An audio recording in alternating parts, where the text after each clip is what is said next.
மறைந்த இலங்கையின் சினிமா ராணி மாரினா பொன்சேகே உடலுக்கு அதிபர் அனுரகுமார் திசாநாயக்க அஞ்சலி செலுத்தினார்.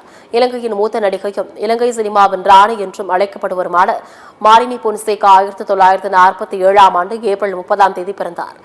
இவர் 1968 திசலியன் சூர்யாவின் புஞ்சி பபா என்ற படத்தின் மூலம் இலங்கை திரைத்துறையில் வாழ்க்கையை தொடங்கினார். 1978 பைலட் பிரேம்நாத் என்ற தமிழ் திரைப்படத்தில் நடிகர் சிவாஜி கணேசனுடன் நாயகியாக நடித்து தமிழ் மக்கள் மத்தியில் நன்கு அறியப்பட்டார். யாரவல், மல்லிகை மோகினி, பனிமலர் ஆகிய தமிழ் திரைப்படங்களில் நடித்துள்ளார். 150க்கும் மேற்பட்ட படங்களில் நடித்துள்ள அவர் தொடர்ந்து 12 முறை சலீம் நீல்சன் மக்கள் விருதை பெற்று சாதனை படைத்தார். கடந்த 2010 ஐக்கிய மக்கள் சுதந்திர கூட்டணியின் தேசிய பட்டியல் நாடாளுமன்ற உறுப்பினராக நியமிக்கப்பட்டார். இதனிடையே புற்றுநோய் பாதிப்பு காரணமாக கொழும்பில் உள்ள தனியார் மருத்துவமனையில் தீவிர சிகிச்சை பிரிவில் அனுமதிக்கப்பட்டிருந்த மாலினி பொன்சேகா சிகிச்சை பலனின்றி உயிரிழந்தார். அவருக்கு வயது 78. மாலினி பொன்சேகா உடலுக்கு அதிபர் அனுரகுமார் திசாநாயக்க அஞ்சலி செலுத்தினார்.